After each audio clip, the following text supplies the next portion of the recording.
Dalam perkara ini, penyidik minggu depan juga akan mulai maraton melakukan pemeriksaan terhadap sejumlah saksi, diantaranya para PIHK, dan pemeriksaan diantaranya dilakukan di Jakarta atau di gedung KPK Merah Putih dan juga di beberapa daerah lainnya. Ini penyidik melakukan perpanjangan pertama penahanan untuk tersangka saudara IAA untuk 40 hari ke depan setelah kemarin dilakukan penahanan pertama untuk 20 hari. Tentunya perpanjangan penahanan ini dibutuhkan oleh penyidik, di mana penyidik juga masih akan terus fokus melakukan pengumpulan keterangan tambahan guna melengkapi berkas penyidikannya.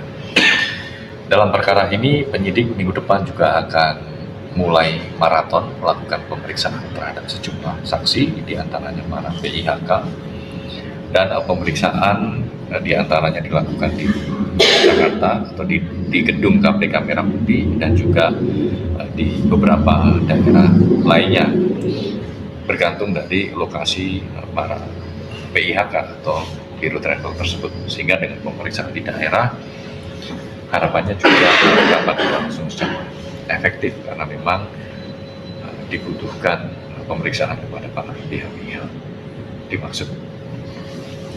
Dan tentunya dalam kesempatan ini KPK juga mengimbau kepada para pihak yang nanti dipanggil dimintai keterangan agar kooperatif memenuhi panggilan penyidik dan memberikan keterangan yang dibutuhkan sehingga proses penyidikan perkara kuota haji ini juga dapat berjalan secara efektif. Alhamdulillah jumlahnya meningkat dari hari ke hari. Tercatat ada 415 wajib lapor yang sudah melaporkan dari total yang terdaftar sejumlah 432.000 atau sekitar 96% lebih.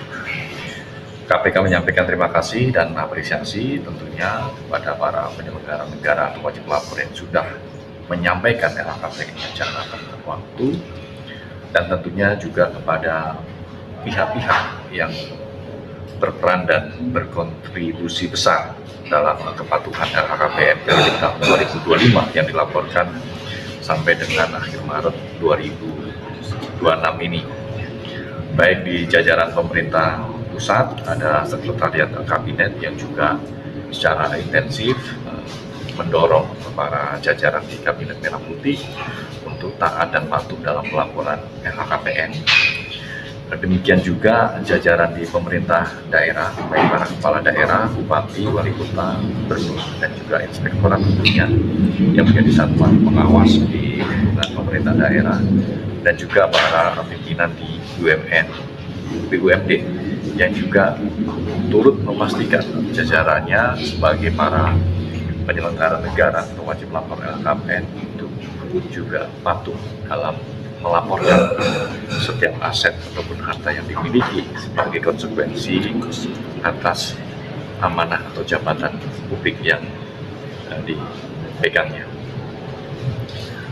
Kemudian bagi para wajib lapor atau penyelenggara negara yang belum memenuhi tepat waktu, KPK tentu nanti akan mengimbau, dan karena ini memang aspek pencegahan, tentu nanti KPK juga terbuka untuk kemudian melakukan asistensi, misalnya jika memang dibutuhkan perbantuan dalam proses pengisian, jika memang ada kendala, ada hal-hal teknis yang mungkin belum dipahami dalam pengisian ataupun pelaporan LHKPN, KPK tentu membuka diri ya untuk kemudian membantu para penyelenggara wajib lapor untuk kemudian bisa memenuhi pelaporan aset dan harta kekayaannya melalui LHKPN. Kemudian setelah LHKPN disampaikan dan dilakukan verifikasi dan dinyatakan lengkap oleh KPK, maka kemudian akan dilakukan publikasi. Sehingga ketika LHKPN sudah dipublikasikan di laman ilhkpn.kpk.go.id, masyarakat bisa mengaksesnya secara terbuka, bisa melihat aset ataupun harta yang dimiliki oleh seorang penyelenggara negara. Disitulah fungsi dari transparansi dan akuntabilitas atas setiap kepemilikan aset apapun harta kekayaan seorang penyelenggara negara. Tentu tidak terbatas bisa akses saja, tapi juga masyarakat bisa memberikan catatan ataupun masukan jika memang ada wajib lapor atau penyelenggara negara yang diduga belum menyampaikan secara lengkap atau benar dalam LHKPN-nya. Kemudian yang kedua, pemeriksaan sudah lancar. banyak penyidik contohnya Ya izin ya, saya tanya berat nih mas.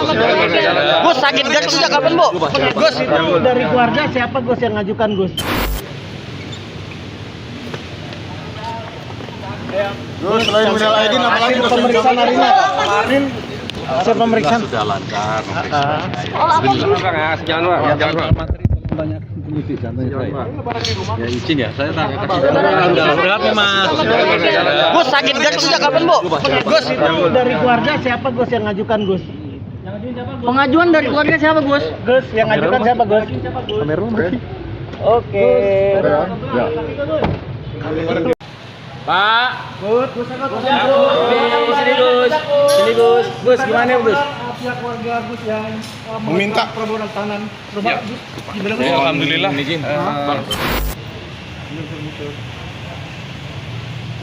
Waduh, ada boneka toko di situ sialan.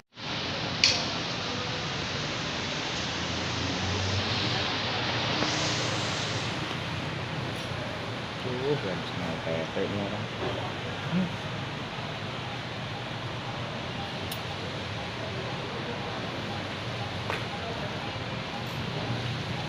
Pak, Gus, sini Gus gimana Gus? Pihak keluarga Gus yang meminta permohonan tahanan. Ya. Alhamdulillah. Saya bisa sungkem ke ibu saya. Berarti itu sempat permintaan Gus. Permintaan kan?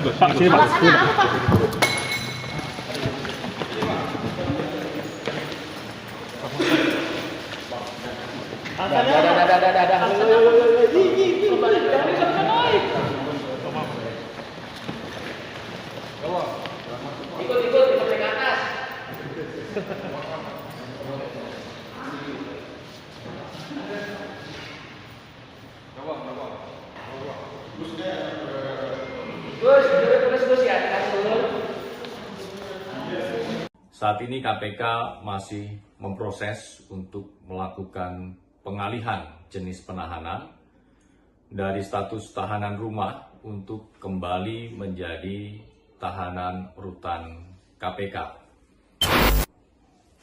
Terkait dengan status penahanan terhadap tersangka saudara YCQ dalam perkara dugaan tindak pidana korupsi pada kuota haji, saat ini KPK masih memproses untuk melakukan pengalihan jenis penahanan dari status tahanan rumah untuk kembali menjadi tahanan rutan KPK. Dalam prosesnya kemudian dibutuhkan pemeriksaan kesehatan oleh tim dokter, dan dari tadi malam hingga pagi ini tim dokter masih terus melakukan serangkaian tindakan pemeriksaan kesehatan di Rumah Sakit Bayangkara, Jakarta Timur. Oleh karena itu, kita sama-sama tunggu hasil pemeriksaan kesehatan tersebut. Kemudian perlu kami tegaskan bahwa penyidikan perkara ini masih terus berprogres secara positif. Kami lakukan sesuai dengan mekanisme dan ketentuan perundangan yang berlaku. Penyidik juga terus fokus untuk melengkapi berkas penyidikan sehingga bisa segera dilakukan limpah ke tahap penuntutan. Termasuk ketika perkara ini nanti masuk ke tahap persidangan, masyarakat juga bisa mengakses setiap fakta-fakta persidangan yang kemudian muncul secara utuh dan menyeluruh.